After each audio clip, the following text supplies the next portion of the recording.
13절 말씀입니다.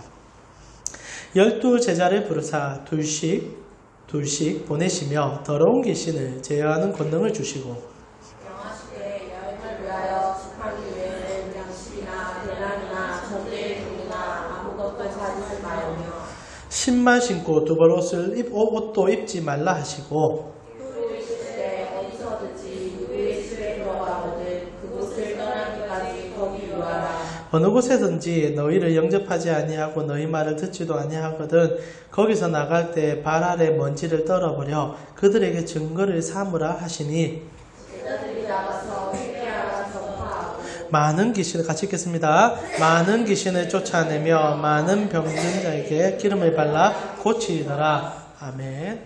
원래 오늘 신뢰에 관계된 설교를 하려고 했었는데 본문을 묵상하면서 두 번에 걸쳐서 설교하려고 합니다. 그래서 이번 주에는 그 맹신은 위험합니다 라는 제목으로 설교하고요. 같은 본문으로 다음 주에 신뢰에 관계되는 부분으로 설교를 좀 하려고 합니다. 여러분과 제가 읽은 본문은 참 독특한 본문입니다. 예수님께서 제자들의 전도 훈련을 시키는 장면이며 우리가 이 땅을 살아갈 때 어떤 모습과 어떤 자세로 살아야 되는지를 가르쳐주는 본문이기도 합니다. 제가 대학생 때 오늘 본문에 나오는 이 전도자의 자세를 그대로 하도록 시킨 단체가 있었습니다. CCC라는 단체입니다. 혹시 들어보셨는지 모르겠는데 CCC라는 단체에서는 오늘 본문에 나오듯이 아무것도 소유하지 아니하고 시골의 한 지역에서 예수님을 전하면서 그곳에서 잠도 자고 그리고 그들에게서 밥도 얻어먹고 그래서 한 일주일 정도 복음으로 살 수 있는 훈련을 했던 적이 있습니다. 물론 저도 동참해서 훈련을 받았었고요. 참 재밌는 시간이었습니다. 젊은 날 그렇게 청년들과 함께 시골의 어르신들을 찾아가면서 복음 전하고 그리고 그들에게 같이 식사 자리를 나누면서 저녁에 잠도 같이 잘 수 있는 거 지금 생각해보면 참 좋은 추억인데 오늘 여러분과 제가 이 본문을 준비하면서 그때의 추억을 회상하면서 뭔가 조금 문제가 있지 않는가라는 생각을 하게 되었습니다. 여러분 최근에 그 강호동 씨가 한 끼 줍쇼라는 프로그램을 진행하고 있는 것으로 알고 있습니다. 아직도 하고 있는지 잘 모르겠습니다만 저는 그 프로그램 보면서 사실 좀 불편했습니다. 여러분 어떠실지 모르겠지만 현대시대에 현대사회에 누군가가 나에게 찾아와서 배를 울리면서 갑자기 밥 좀 주세요 라고 얘기한다면 여러분은 100% 웰컴 하면서 문 열어줄 사람 누가 있을까요? 물론 연예인이니까 배를 눌렸을 때 들어가는 것이 가능할지는 모르겠습니다. 그러나 만약 여러분 중에 누군가가 저희 집에 찾아와서 안면이 있을지라도 밤 10시나 11시에 찾아와서 밥 좀 주세요 라면 저는 아마 되게 불편할 것 같습니다. 실제로 오늘 본문은 예수님께서 훈련을 떠난 제자들에게 어떻게 살아야 되는 삶의 자세를 가르치는 본문이지만 다시 한번 돌이켜 생각해 보면 이게 좀 이상합니다. 여러분 예수님께서 오늘 제자들에게 가라는데 지갑도 준비하지 말고 그리고 다른 것도 준비하지 말고 아무것도 없이 그냥 빈손으로 갔다가 사람 만나가지고 집에 들어가서 밥도 얻어먹고 그리고 거기서 자고 그리고 거기서 복음도 전하고 그렇게 돌아오라라고 얘기합니다. 물론 믿음으로 나아가는 자세에서 이런 훈련들이 필요할 수는 있겠지만 현대시대를 살아가는 저에게 있어서 이 명령은 참 불편할 수 있는 명령이 아닌가라는 생각을 합니다. 여러분 어떻습니까? 여러분 만약 오늘 예수님께서 오늘 여러분에게 이 말씀을 동일하게 하시면서 이 남산동에서 이렇게 복음 전하고 오라고 얘기한다면 여러분 중에 누가 그 일을 감당할 수 있을까요? 여러분이 이렇게 남산동에 어느 아무 집 나가서 문을 두들깁니다. 그리고 요즘은 인터폰에 다 얼굴이 뜨니까요. 얼굴을 보면서 얘기합니다. 밥 좀 주시죠. 아마 대번에 미친놈 소리가 들리고 아마 삐용삐용 하면서 경찰이 오든지 난리가 날 겁니다. 연예인들이나 할 수 있는 일이지 일반인이 할 수 있는 일은 아니다라는 거지요. 물론 시대의 차이가 있긴 할 것입니다. 그 시대에 로마 시대에 2000년 전에는 여전히 중동 문화가 그래야 하긴 하지만 손님 대접하기를 즐거워하는 문화기도 하지요. 그러나 그래야 할지라도 오늘 본문은 여전히 좀 불편할 수 있습니다. 여전히 아무것도 가지지 아니하고 주님께 나아가 주님이 주는 것으로 먹고 마시며 그리고 의복도 준비하지 아니하고 신도 한 개만 준비해서 나아간다는 그 메시지는 우리가 참 불편하게 느껴질 수 있는 거죠. 실제로 신앙생활을 하다 보면 오늘 본문에 기록된 말씀대로 사는 것이 마치 미덕이고 제가 훈련받았던 CCC라는 단체에서 그런 것을 청년들에게 가르쳐 주는 것처럼 그렇게 해야만 하나님의 은혜를 맛볼 수 있다라고 가르쳐 주는 것은 오늘날 저에게는 지금은 불편해졌습니다. 오히려 그렇게 안 하는 것이 맞는 것 같고 오히려 그래 살았기 때문에 교회가 지금 그런 욕을 들어먹고 있지 않는가라는 생각도 해보게 된다는 거죠. 실제로 한때 한국교회는 말씀을 그대로 믿었습니다. 제가 오늘 여러분과 말씀을 그대로 믿지 말라는 얘기가 아니라 기록된 그대로 믿었던 적들이 있었습니다. 그리고 그것이 문제를 많이 일으켰습니다. 여러분 믿음과 맹신의 차이를 혹시 아십니까? 한국교회는 한때 맹신했습니다. 어떤 말이든 간에 그대로 이루어진다고 생각했어요. 오늘 본문에 기록된 것처럼 그냥 예수님 믿고 나아가면 무조건 채워진다라고 확신했었습니다. 물론 실패하기도 했고 안 되기도 했지만 누군가는 그렇게 했었습니다. 그러면 그 사람을 영웅시 취급했고 그렇게 해서 그 은혜를 맛보는 사람만이 교회에서 인정받을 수 있는 사람처럼 미화되었습니다. 그리고 모두 다 그런 훈련 속에서 만약 내가 그게 안 된다면 아직 나에게 은혜가 부족해서 그렇고 내가 하나님의 뜻 가운데 서지 못해서 그렇다라는 가르침을 받은 경우가 있었다는 거죠. 그러나 문제는요. 그렇게 살아가면서 실제로 세상이 우리를 바라보며 믿음 있는 자라고 부르지 않았다는 겁니다. 세상 우리에게 손가락질했어요. 너희는 맹신자들이다. 너희는 미쳤다. 라는 얘기를 했다는 거죠. 여러분 맹신이 뭡니까? 덮어놓고 믿는 것을 말합니다. 아무 계산하지 않고 그냥 들리는 대로 그냥 말씀하셨으니 아무 의심 없이 믿는 것. 근데 여러분 실제로 한번 생각해 봅시다. 그렇게 믿는 것이 정말 바른 믿음일까요? 오늘 성경의 본문에서 얘기합니다. 아무것도 가지지 아니하고 그것도 아무것도 소유하지 아니하고 그리고 여러분이 믿음 하나만 가지고 어느 곳이든 가서 복음 전하고 살아가는 삶. 그것이 참다운 전도자의 삶이라고 성경 가르쳐 주는데 여러분 여기에 대해서 의문을 한 번이라도 던져보신 적이 없는지요?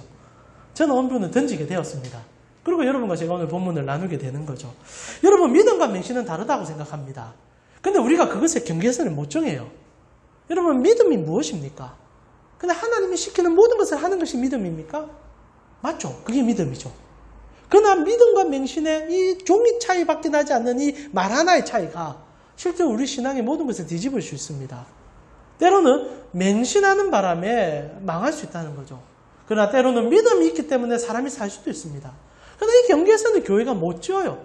그래서 오늘날 우리가 세상 속에서 욕을 많이 듣는 것 같아요.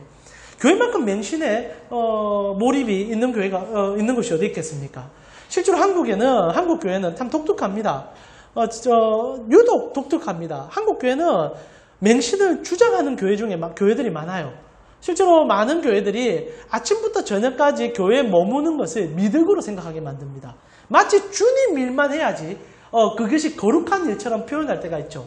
그래서 교회마다 집에 있어야 될 우리 주부님들이 물론 이제 직장을 가지신 분들이와 다르겠지만 주부님들이 가업을 다 포기하고 교회에 앉아 있으면서 아침부터 저녁까지 기도하고 전도하고 그리고 저녁 늦게 집에 들어가는 것을 마치 신앙의 아름다움처럼 묘사했었습니다.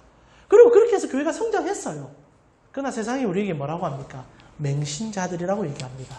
여러분 그러면 그분들에게 믿음은 무엇이고 그리고 신앙은 무엇입니까? 이게 경계가 너무 불분명하다는 것이 문제예요. 오늘 우리는 이걸 좀 잘라보려고 합니다.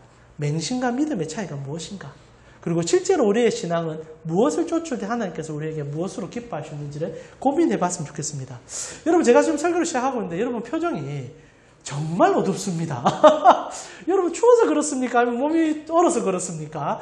조금 한번 옆에 지체를 보면서 좀 웃는 연습을 하면서 오늘 설교를 시작하겠습니다. 저 한번 옆에 분들 보시면서 당신 때문에 행복합니다. 이렇게 한번 인사해 주시죠. 당신 때문에 행복합니다. 행복합니다. 예, 아이고 참 어찌 그래 몸이 딱딱히 굳어 계시는지. 주제가 좀 무겁긴 합니다. 맹신과 믿음의 차이를 분리한다는 게 쉽지는 않지만은 여러분 한번 고민해 봤으면 좋겠어요.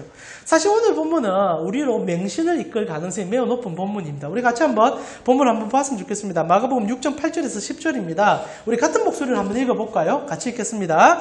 명하시되 여행을 위하여 지팡이 외에는 양식이나 배낭이나 전대나 돈이나 아무것도 가지지 말며 신만 신고 두 벌 옷도 입지 말라 하시고 또 이르시되 어디서든지 누구의 집에 들어가거든 그곳을 떠나기까지 거기 유하라. 라고 되어 있습니다. 10절 안 뜨죠? 제가 못 줘가지고 그렇습니다. 여러분, 본문은 간단합니다. 어떤 겁니까? 전도 여행 떠날 때는 양식이나 배낭, 전대나 돈, 아무것도 가지지 말고 만나는 사람이 있으면 그 집에 들어가가지고 숙식을 요구하고 그리고 그들이 받아들이면 먹고 자라. 그리고 복음으로 그들에게 하나님의 뜻을 가르쳐라. 라고 얘기합니다. 성경에 나오는 얘기입니다. 그리고 오늘날 우리에게 주어지는 본문이기도 합니다. 여러분 어떻습니까? 이런 본문이 여러분에게는 어떻게 느껴지십니까? 실제로 저는 오늘 본문이 참 불편합니다. 물론 저도 같은 전도자고 복음으로 사는 사람이지만 오늘 본문을 우리가 드러내고 살아가는 것이 여러분 왜 히타에 그래 관심을 많이 두십니까? 예, 관심을 두고 살아가는 것이 저는 여전히 불편해요. 여러분이 생각할 때 목사 정도 되면은 정말 전대도 포기하고 그리고 하나님만 신뢰하고 모든 것을 주께 의탁하고 나아가는 것이 맞을 거라고 생각하지만 저는 오늘 본문 앞에 설 때마다 참 초라하고 부끄러워집니다. 왜냐하면 저는 여전히 먹고 사는 것을 고민하는 사람이기 때문입니다. 물론 주님께서 저에게 원하신다면 저는 모든 것을 포기할 자신도 있습니다. 그러나 포기하되 고민하며 포기할 것 같아요. 여러분 어떻습니까? 여러분은 하나님께서 부르심이 오늘 본문의 것처럼 때로는 많은 것을 포기하고 아니 퍼센테이지로 한번 표현해 볼까요? 하나님이 오늘날 여러분의 전도자로 쓰실 때 여러분이 갖고 있는 재산과 가업의 80%를 포기하고 20%만 가지고 주님 따르라며 여러분 기뻐하며 주님 할렐루야 부르면서 쫓아갈 사람 몇이나 될까요? 실제로 오늘 본문은 우리에게 참 불편합니다. 하나님을 따를 때 정말 우리의 것들을 다 내려놓고 그리고 주님만 보고 따라가야 되는 것은 상식처럼 느껴지만 삶의 순간순간마다 실제로 우리가 살아가는 여정은 결코 쉬운 결단이 아니기 때문입니다. 그러나 마치 그렇게 사는 것이 하나님을 따르는 삶이요. 그리고 그렇게 살아야만 주님으로부터 주어지는 은혜가 있는 것처럼 얘기하는 것이 또한 교회이기도 하다는 거죠. 여러분 어떻게 생각합니까? 오늘 본문에 나오듯이 주님을 따르려면 실제로 여러분의 지갑도 찢어야 되고 그리고 여러분은 신발과 의류를 한 벌만 요구해야 되고 그리고 주님만 바라보면서 주님이 주는 것만 의지하며 나아가는 것이 옳은 삶일까요? 근데 제가 이 설교를 할 때마다 이 본문을 접할 때마다 떠오르는 한 분이 있습니다. 김선태 목사님이라고 대구 동부교회에서 사역하시는 분이신데 그분이 저희에게 그리고 여러분에게 하셨던 설교 가운데 이런 얘기가 있었습니다. 실제로 그분이 서울대학교 출신이거든요. 엘리트시고. 그리고 대단한 분이었어요. 그리고 이제 장교 출신이고 일반 직장 생활을 하셨습니다. 제법 재력도 많이 모았다는 분으로 알고 있습니다. 그러나 어느 날 은혜를 받은 거예요. 하나님의 부르심에 자기 일을 내어놓게 되었습니다. 그리고 말씀을 펴니까 전도자는 이렇게 살아야 된다는 말씀을 보게 된 거예요. 그리고 그분이 결단했습니다. 내가 이제 목사인데 이젠 좀 달라야 되는데 그리고 실제로 지갑을 찢었답니다. 부인 앞에서. 나는 이제 하나님이 주는 것만으로 먹고 살 것이다. 찢었어요. 그리고 모든 것을 정리해버렸습니다. 그리고 딱 집 하나 두고 이제 하나님이 나에게 주시는 은혜로 살아가겠다라고 얘기했습니다. 여러분 생각에 그분이 살았을까요? 죽었을까요? 살아있습니다. 여전히 이렇게 잘하십니다. 그러나 그분이 이런 말을 해요. 진짜 죽을 뻔했다. 까마귀도 없고 찾아오는 사람도 없고 아무도 나에게 오지 않더라. 나는 너무너무 고통스러웠다. 그리고 결국 나는 깨달았다. 하나님의 말씀 그대로 믿었던 큰일 날 수 있겠구나라는 생각이었다. 이런 얘기를 했었습니다. 여러분 어떻습니까? 만약 그렇게 얘기하는 목사님을 여러분은 믿음 없는 목사님처럼 느껴지십니까? 한국 교회는 그런 분들의 그런 고백을 믿음 없는 것으로 치부합니다. 맹신하는 것이 옳다라고 얘기하죠. 그러나 저는 그분의 설교가 저에게 참 많은 위로가 되었습니다. 왜냐하면 제가 그렇거든요. 쉽지 않습니다. 지갑을 찢고 그리고 여러분의 삶을 포기하고 하나님 앞에 전적으로 나아가는 삶이 물론 그것을 원하는 하나님 앞에 순종해야 나가는 과정이기도 하겠지만 정말 그렇게 해야만 전도자가 될 수 있고 그렇게 해야만 하나님의 은혜를 경험할 수 있냐라고 물어본다면 저는 퀘스천 마크를 여전히 그릴 수밖에 없다는 거죠. 여기서 여러분과 제가 한번 고민을 해봤으면 좋겠습니다. 여러분의 신앙은 맹신을 쫓고 있습니까? 아니면 믿음 가운데 나아가고 있냐는 거죠. 실제로 한국 사회에 하나의 공식이 있습니다. 그 공식 중에 가장 유명한 공식은 11조를 열심히 하면 부자 된다는 공식이 하나 있습니다. 얼마 전에 우리가 말라기를 공부했었는데요. 말라기를 보면 이런 구절이 있지 않습니까? 말라기 3장 8절에서 9절입니다. 우리 같이 한번 읽어볼까요? 잘 아는 본문입니다. 같이 읽겠습니다.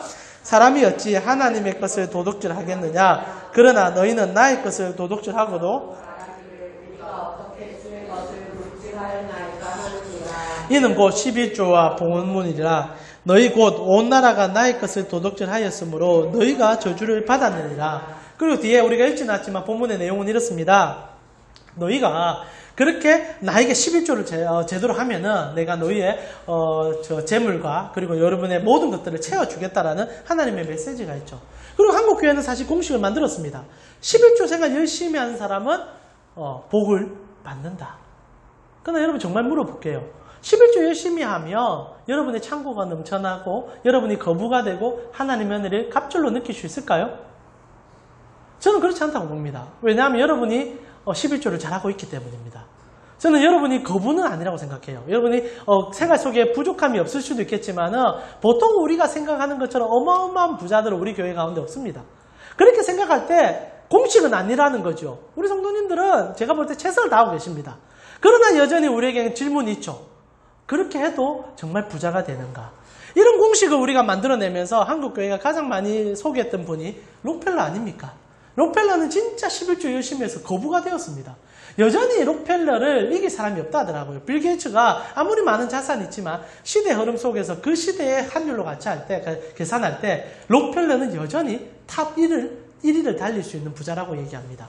그러니까 우리 한국교회가, 특별히 한국교회가 그 얘기를 많이 해요. 다른 교회에서는 그런 얘기, 다른 지역에서 그런 얘기 안 하는데 한국교회는 맹신을 많이 주장합니다. 11조 이꼬르 부자. 그리고 그 공식의 예화는 언제나 록펠러. 11조를 너무나 열심히 드렸기 때문에 그는 거부가 되었다. 근데 그게 아니거든요. 문제는 여기 있습니다. 사랑하는 우리 가운 식구 여러분, 실제 록펠러가 11조를 잘해서 부자가 되었느냐라고 질문할 때 저는 질문을 던져봐야 된다고 생각합니다. 물론 록펠러는 청소년 때부터 11조를 빠짐없이 했던 인물이기도 합니다. 그리고 그의 평생에 정말 10원 단위 하나까지도 계산을 해서 11조를 할 정도로 철저한 11조를 드렸던 분인 것은 사실입니다. 그러나 그에 대한 평가는 극과 극을 달립니다. 여러분 록펠러에 대해서 어느 정도 알고 계실지 모르겠지만 실제로 록펠러는 욕을 많이 들었던 인물 중에 하나입니다. 그리고 가장 악덕 기업주 중에 한 명이었습니다. 오죽하면 록펠러 젊은 날 그가 10만 달러를 기부한 적이 있었습니다. 그리고 그 기부금이 뉴스를 타고 10만 달러면 그 당시에 적은 돈이 아니니까 사람들의 입에가 해자가 되는데 한 번은 어떤 목사님께서 록펠러의 기부금을 가지고 설교를 하셨어요. 그런데 그 제목이 좀 충격적이었습니다. 거짓으로 산 돈, 악한 자의 돈, 이런 제목으로 설교를 했어요. 록펠러를 지칭해서 목사가 저주받은 인간이라고 얘기하며 그가 기부한 돈은 저주받은 돈이라는 설교를 했어요. 그리고 아이러니하게 그 시대에 그것이 유행어가 됐답니다. 마치 더러운 자본가의 돈처럼 얘기가 되어지며 록펠러는 그런 기준으로 계산받는 인물이었다는 거죠. 실제로 우리가 생각하듯이 록펠러는 11조를 열심히 했기 때문에 하나님 앞에 사랑받은 재벌이 됐다라는 공식은 절대 통하지 않습니다. 록펠러 50대 이전까지는 손가락 받으며 손가락질 받는 정말 악한 자였다는 거죠. 근데 재밌는 것은 록펠러의 인생의 변화입니다. 록펠러가 여전히 우리 입에 회자될 수 있는 이유는 그가 55세 때 단 한 번의 경험으로 인하여 그의 삶이 변화되었기 때문입니다. 여러분 혹시 아시는지 모르겠지만 록펠러의 50대 이전의 삶은 정말 악랄했습니다. 정말로 서민들의 눈을 빨아먹은 게 아니고 죄송합니다. 피를 빨아가면서 돈을 벌었어요. 그러면서 정말로 악덕 기업주로 유명한 인물이었습니다. 근데 그가 55세 때 과도한 스트레스로 인하여 위경련이 일어났던 것 같습니다. 그리고 실제로 그 시대에 1900년대 초창기니까 의학 기술이 물론 좋아지는 시점이었겠지만 정말로 정확한 분석들이 일어나지 않을 때 사람들이 록펠러가 스트레스성으로 죽을 수 있다는 생각을 했던 것 같습니다. 원인과 결과는 분명했습니다. 록펠러가 55세 때까지는 너무 돈에 집착을 했어요. 그리고 그 돈에 대한 스트레스로 넘어진 겁니다. 위경련이 일어나고 돈 한 푼에 부들부들 떠는 인생이었거든요. 여러분 11조를 10원 단위로 계산하는 인물이었습니다. 사실 그가 거룩한 인물이 아니에요. 저는 수전도라고 생각합니다. 스크루지도 그런 스크루지가 없을 거예요. 한 푼이라도 어떻게 하든 뺏기지 않으려고 그건 죽을 때까지 그렇게 살았던 건 맞습니다. 그러나 55세 때 그렇게 과도한 집착으로 살다가 위경련이 오고 그리고 스트레스 받아서 쓰러지고 난 다음에 한 목사님이 찾아왔어요. 유명한 목사님이었는데 그분이 찾아와서 하시는 얘기가 포레드릭 테일러 게이츠라는 목사님인데 찾아와서 단순한 한마디를 했답니다. 그게 55세입니다. 어떤 말을 하냐면 록펠러에게 이제 모든 것을 내려놓으시죠. 여러분 정말로 지나갈 수 있는 말입니다. 목사가 늘 하는 말입니다. 그러나 그 55세의 록펠러에게는 이 말이 가치가 다르게 전달됩니다. 지나가듯이 말합니다. 목사님이, 테일즈 목사님이 모든 것을 내려놓으시죠. 그리고 병상에 누워있던 록펠러가 결단을 하게 돼요. 저는 그것이 이제부터 록펠러 인생의 하나님의 은혜라 생각합니다. 그가 어떤 결정을 생각하면 내가 살아봤자 몇 년 못 살 것 같아. 길어야 1년 아닐까? 이렇게 살 바야 사는 것이 아니다. 이제 내 삶을 정리하면서 나의 재산을 사회에 돌이키자. 그리고 록펠러의 삶이 완전 달라집니다. 그리고 병상에 일어나자마자 고아원을 세우고 그리고 학교를 건립하고 그 유명한 록펠러 재단을 만들기 시작합니다. 그리고 자기의 전 재산을 어떻게 하든 사회에 환원시키기 위해서 돌아다니면서 필요한 것을 자기가 던지기 시작했습니다. 아이러니가 뭔지 아세요? 몇 년 살지 못할 거라고 생각했던 록펠러가 98세까지 삽니다. 그러면서 그의 재산을 온 세상에 돌이키기 위해서 물론 그때도 정말 꼼꼼하게 살았답니다. 10원 단위까지 계산하면서 기부했던 인물이 록펠러예요. 그러나 사람들의 평가가 달라졌습니다. 실로 그는 하나님의 사람이다라는 평가를 55세 이후로 듣게 됩니다. 그런데 한국교회가 록펠러의 그 희생과 헌신과 그리고 하나님 앞에 던진 삶이 중요한 게 아니라 뭐라고 얘기하냐면 11조를 열심히 하니까 록펠러는 부자 됐다 얘기합니다. 여러분 이상하지 않아요? 이거는 우리에게 있어서 맹신입니다. 여러분 이건 믿음이 아니에요. 실제로 우리가 믿음을 얘기한다면 록펠러 후반기의 삶을 얘기해야 됩니다. 그가 어떤 고난 속에서 어떻게 하나님을 만나게 되었고 그리고 그가 받았던 그 은혜를 어떻게 사회에 환원시킬 수 있는지 그리고 그가 치열하게 고민했던 하나님 앞에서의 삶을 얘기하면 우리는 그것을 믿음이라고 얘기할 수 있을 것입니다. 그러나 유독 희한하게 한국교회는요. 11조 열심히 하니 록펠러가 부자 됐다. 그리고 공식을 우리에게 전달합니다. 너희도 11조 열심히 하면 부자 될 수 있다. 오늘 본문도 똑같습니다. 하나님 앞에 우리의 삶을 던져라. 그러면 하나님은 너희에게 갑절로 갚아줄 것이다. 그래서 오늘 본문을 우리가 설교할 때마다 희생과 헌신과 그리고 교회 앞에서 정말로 여러분의 것들을 다 내어놓으면 하나님이 보답해 준다는 설교를 마무리될 때가 너무 많다는 거죠. 저는 이것을 맹신이라고 지칭하고 싶습니다. 여러분 질문할게요. 11조 열심히 하면 여러분의 삶이 형통하고 부자되고 그리고 잘 펼쳐질까요? 저는 아니라고 봅니다. 왜냐하면 저는 그런 분을 많이 만났기 때문입니다. 실제로 11조가 열심히 합니다. 그러나 망하신 분이 있어요. 주님께 자기 인생의 모든 것들을 던진 분들이 있습니다. 그러나 고통스럽게 삽니다. 최근에 제가 가장 가슴 아픈 일 중에 하나는 어떤 목사님께서 여러분 아시다시피 아이들을 버릴 때 그 아이를 이렇게 걷어들여서 그 아이들을 키운 목사님이 한 분 계셨습니다. 그 손으로 한 몇백 명의 아이들을 받아서 키우셨습니다. 여러분 생각해 보세요. 그래서 국가에서 보조도 해주고 여러 개 있지 않은데 이번에 그쪽 시청에서 그 목사님 고소했습니다. 횡령했다는 거죠. 목사님 너무 억울한 겁니다. 그래서 아니다. 실제로 여러분 한두 명 키우는 것도 쉽지 않은데 적어도 몇백 명의 아이를 몇십 년 동안 키워냈습니다. 그분에게 아마 돈이라는 것은 돈의 가치가 달랐을 거예요. 그런데도 사람들이 계산했습니다. 이렇게 해서 그분이 딴 데 썼다. 근데 제가 그 리플을 보니까 정말 기가 차더라고요. 대부분 사람들이 압니다. 그러면서 막 오히려 사회기관이나 이런 것에 욕을 하는 거예요. 목사님이 한 것은 어려운 일이다. 그분이 그렇게 할 수밖에 없는 상황이다. 너도 자식들 하면 10명만 키워봐라. 그런 말을 할 수 있는지. 근데 무슨 일인지 모르지만 그 국가기관에서 뭐가 마음이 상했는지 고소를 한 거예요. 실제로 여러분 믿음으로 살아간다는 것이 여러분 부자 되는 거 아니에요. 오히려 지금 그런 목사님께서 얼마나 지금 힘들어 하시는지 모릅니다. 여러분 그 목사님 정도 되면 부자 됐어야죠. 하나님 빈좀 받아야죠. 근데 고소고발 들어왔어요. 그리고 지금 소송 중입니다.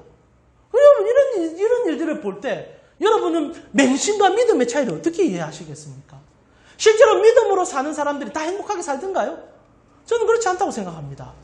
제가 아는 어떤 선교사님께서는 필리핀에서 자기의 삶을 던지면서 얼마나 희생한지 모릅니다.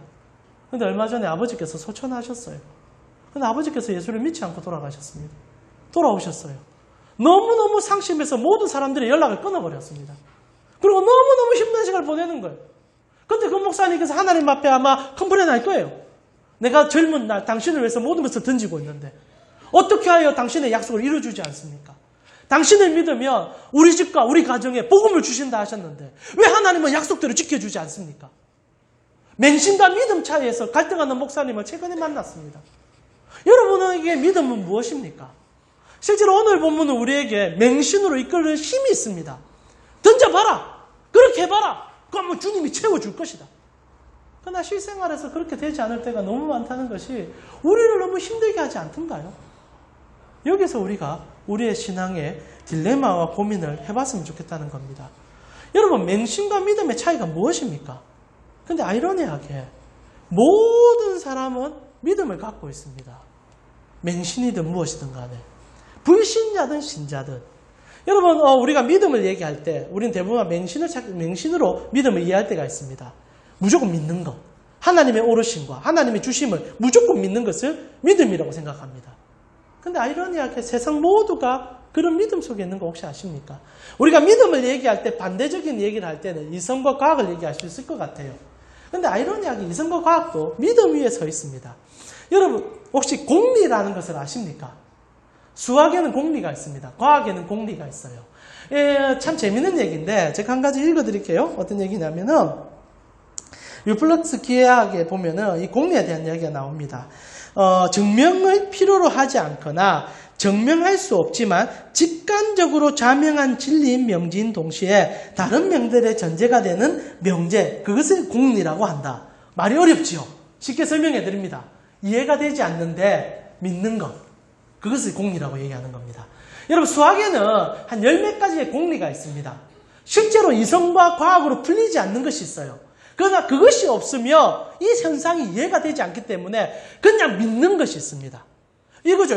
뭐 한 가지 공리를 얘기하면 선이 있을 때 모든 선은 점으로 되어 있다. 부피가 없는 점으로 되어 있다. 이것이 공리입니다. 뭐 저는 그게 무슨 말인지 잘 모르겠는데, 그래서 이런 말이죠. 선을 그었지만 실제로 선이 아니라는 거죠. 점의 집합체라는 겁니다. 그리고 그 점을 통해서 우리는 선을 보게 된다는 거죠. 그러나 이게 증명이 안 돼요. 우리는 왜냐하면 여전히 선을 보고 있거든요. 근데 이 선이 아니다라는 얘기를 합니다. 그리고 그런 기반 위에 수학 가치가 서요. 자, 그러면 공리라는 게 뭐냐? 믿음이에요. 자, 믿음이에요. 믿기 때문에 그 다음 가치를 세웁니다. 이 땅에 있는 모든 과학적 가치는 공리 위에 다 세워져요. 그러나 공리가 뭔지를 누구도 증명해내지 못합니다. 자, 물어볼게요. 그럼 이 공리를 여러분, 사람들은 뭐라고 얘기합니까? 이것을 맹신이라고 얘기합니까? 절대 맹신이라고 얘기하지 않습니다. 뭐라고 얘기합니까? 진리라고 얘기합니다. 자, 맹신과 믿음의 차이가 뭔지 압니까? 진리와 거릇된 믿음의 차이일 뿐입니다. 저는 오히려 여러분의 믿음과 저의 믿음이 수학적 체계를 좀 더 닮아갔으면 좋겠다 생각합니다. 여러분, 공리를 과학 체계 안에서는 진실로 믿고 진리로 믿는 이유가 무엇인 줄 아십니까? 그것이 확고하기 때문입니다. 그리고 그것을 향하여 우리의 생각과 우리의 마음을 고민하며 의심하며 또다시 질문하며 던져보며 확인하며 두드려보며 걸어가기 때문입니다. 그런데 믿음은 그렇게 하지 않아요. 같은 믿음인데도 우리가 믿는 믿음에는 그런 의문과 고민이 사라지고 있다는 것이 저는 문제라고 생각합니다.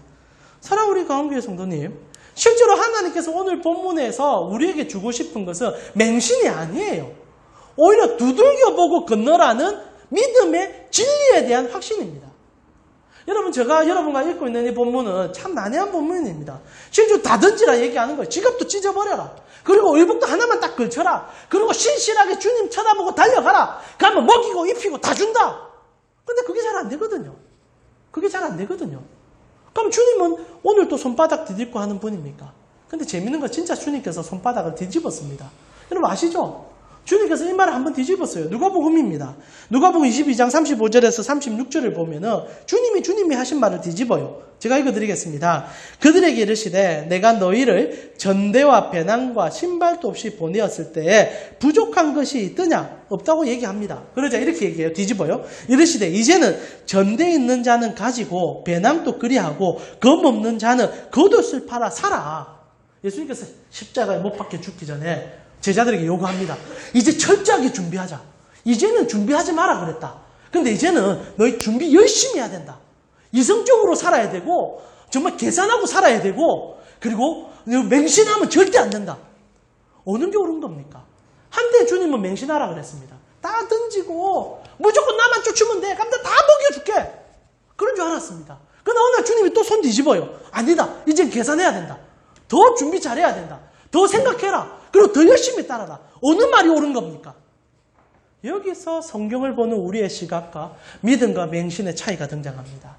여러분과 제가 읽고 있는 마가복음 6장은 단순히 모든 것을 포기하고 주님을 따라야 된다는 얘기가 아닙니다. 오히려 더 고민하고 더 갈등하고 더 질문해봐라는 주님의 의도성이 있는 본문이에요.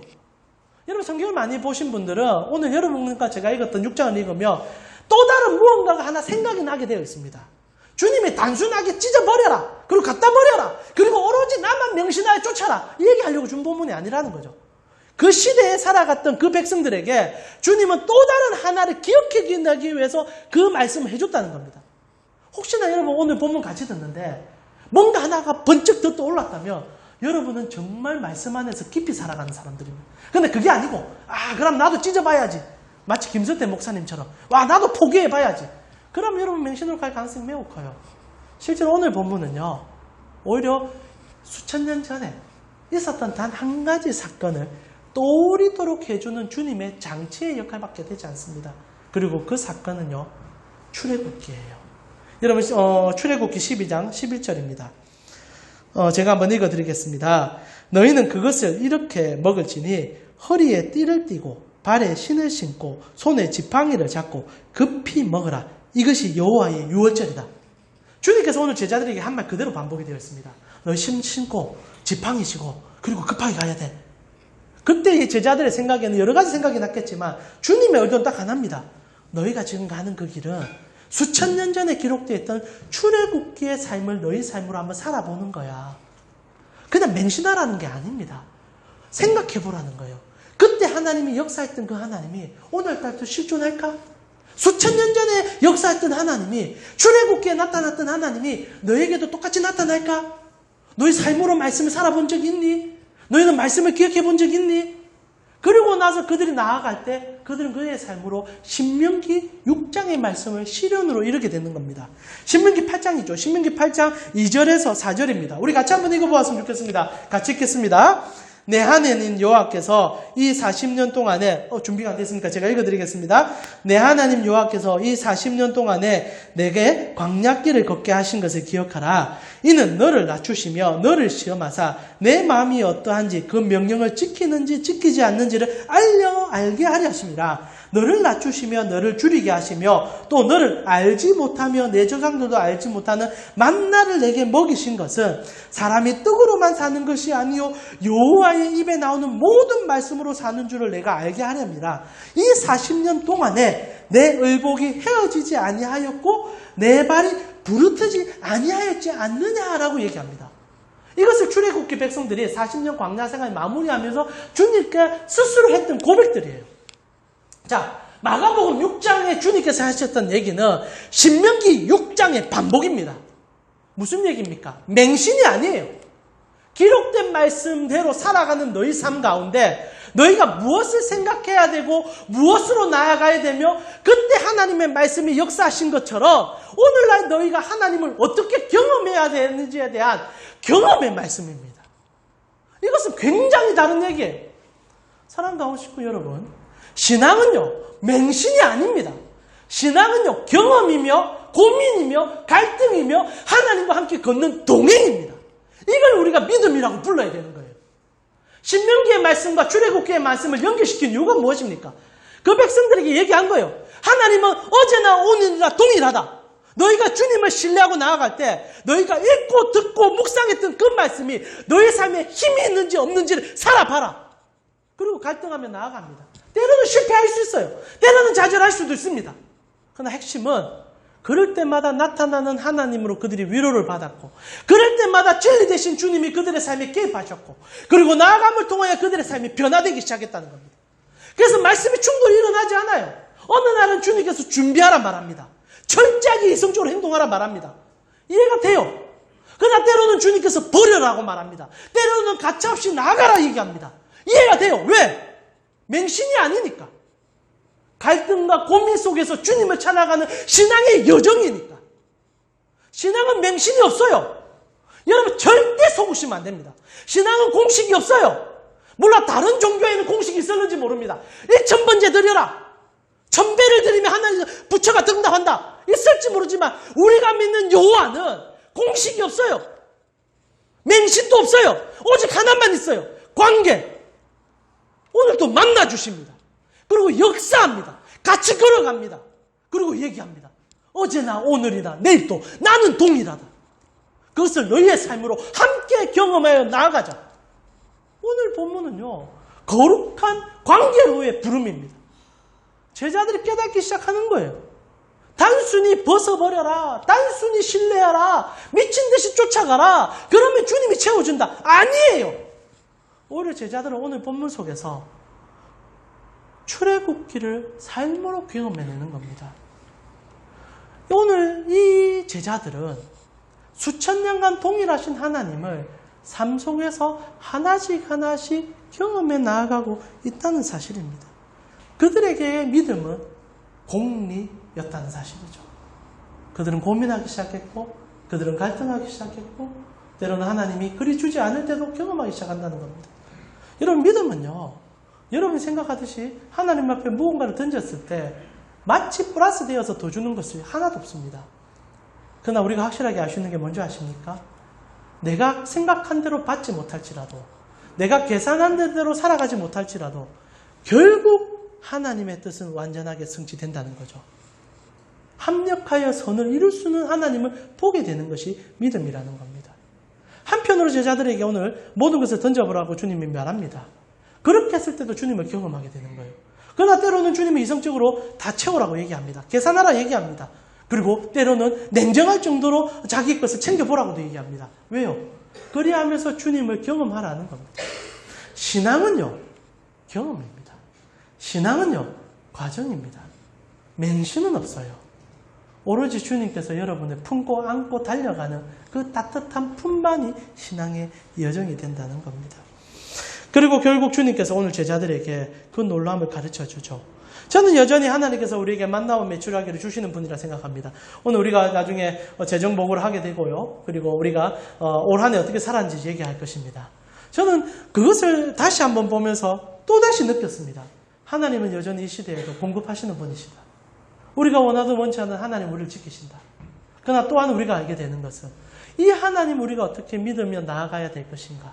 그리고 내일은 나는 어떻게 주님께 더 나아가야 될 것인가. 라는 갈등과 고민을 하게 될 수밖에 없었다는 겁니다. 사랑하는 우리 강교회 성도님, 믿음은요, 맹신이 아닙니다. 자꾸 믿음을 맹신으로 착각합니다. 이러면 덮어놓고 믿으면 큰일 나요. 오히려 질문하세요. 여러분, 하나님이 좋으신 점이 무엇인 줄 압니까? 무조건 다 들어준다는 겁니다. 하나님이 여러분에게 한 번이라도 얘기했으면 여러분 가만 못 있을 겁니다. 그런데 하나님의 가장 깊은 점은 우리가 어떤 질문을 하든 들으신다는 겁니다. 그게 기도 아닙니까? 여러분, 기도의 가장 깊음은 주님과의 관계로의 나아감입니다. 때로는 여러분이 생각하는 대로 해봤어요. 근데 안 될 때가 있습니다. 그러나 너무 좋은 건 뭔지 압니까? 그때도 주님께 나아갈 수 있다는 겁니다. 그리고 던질 수 있다는 겁니다. 그리고 결국 여러분이 보게 될 것은 오늘 제자들이 본 것과 같을 것입니다. 하나님이 합력하여 내 삶의 선을 이루시더라. 결국 우리의 신앙이 바뀝니다. 나의 주장을 접어들고 하나님의 것으로 맞춰가는 삶이 되어진다는 거지요. 사랑하는 우리 강교회 성도님, 맹신이 아닙니다.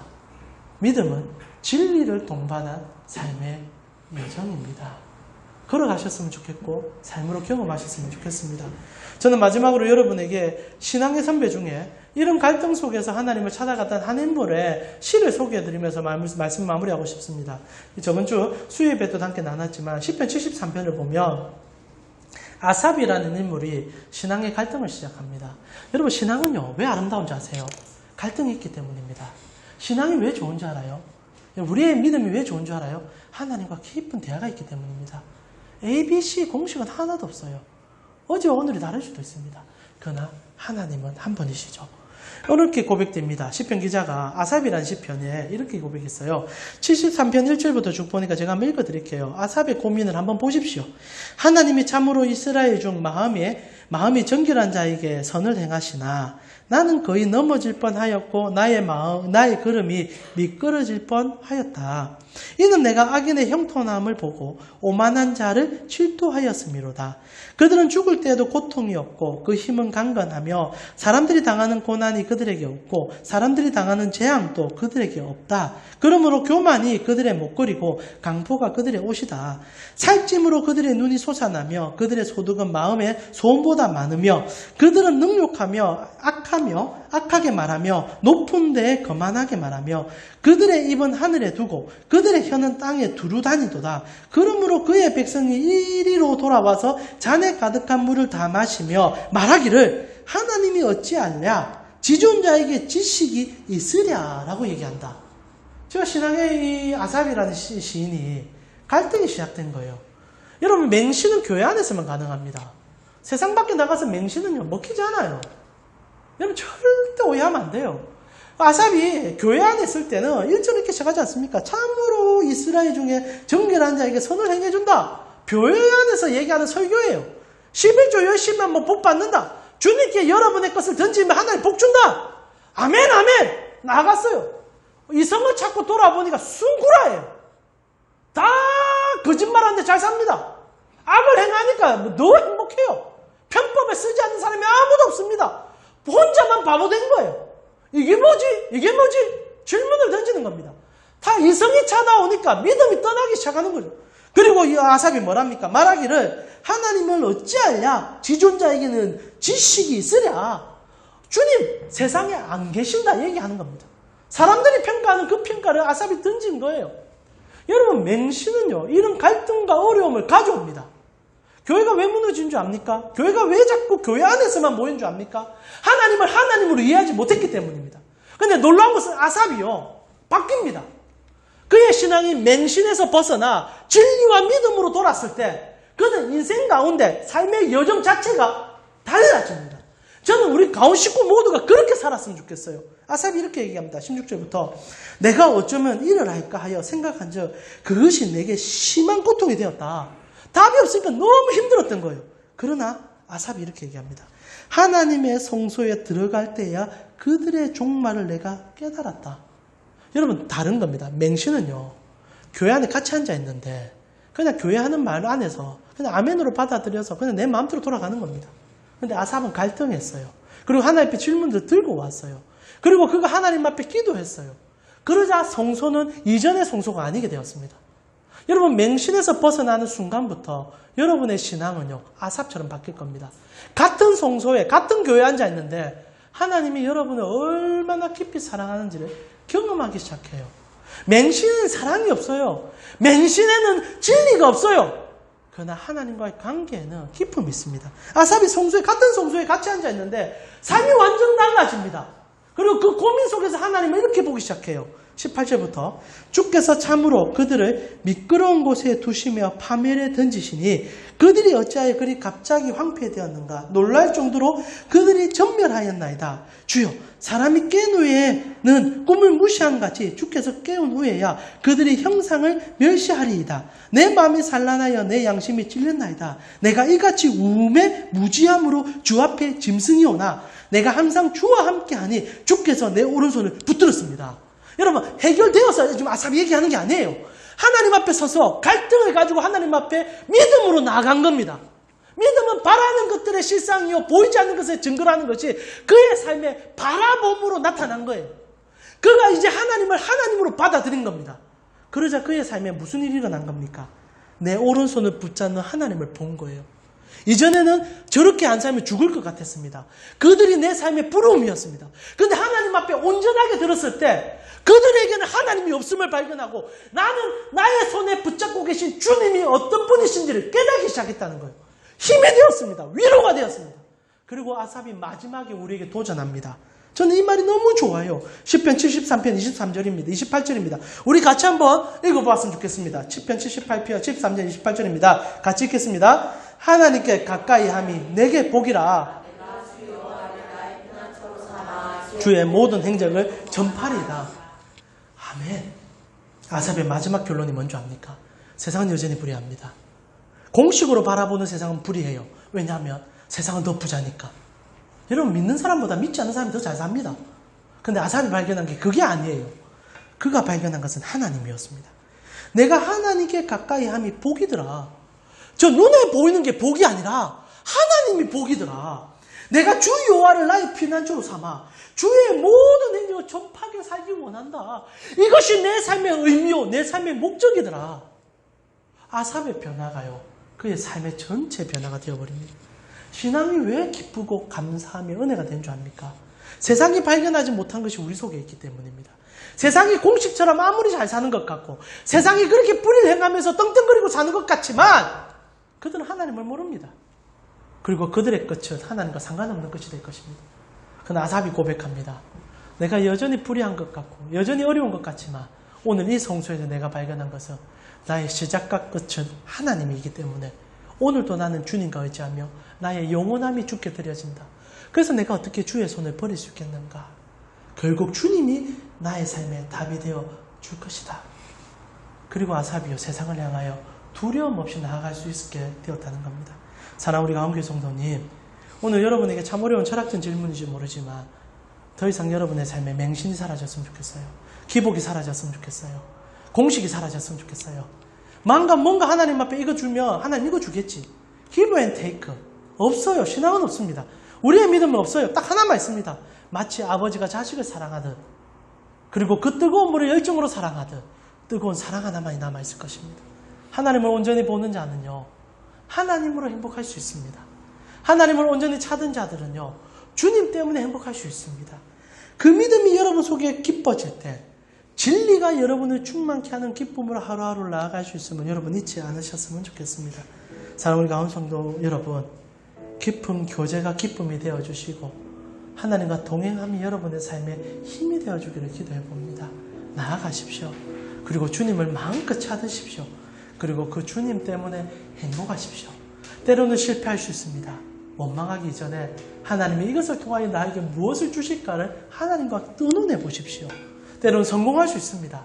단순히 성공 자체로 기뻐하는 것이 아니라 이 성공을 주께서 왜 주셨는지를 주님과 의논해 보십시오. 그리고 주님이 계신 곳으로 나아가십시오. 그리고 주님과 손을 잡고 나아가십시오. 그리고 발견할 것입니다. 영원히 끊이지 않는 생명수의 기쁨이 여기에 있구나. 그 삶이 여러분 속에 충만하기를 기도합니다. 이제 우리 함께 찬양하며 나아갔으면 좋겠습니다. 주와 같이 길 가는 것은 참으로 기쁜 일입니다. 찬송가 430장입니다.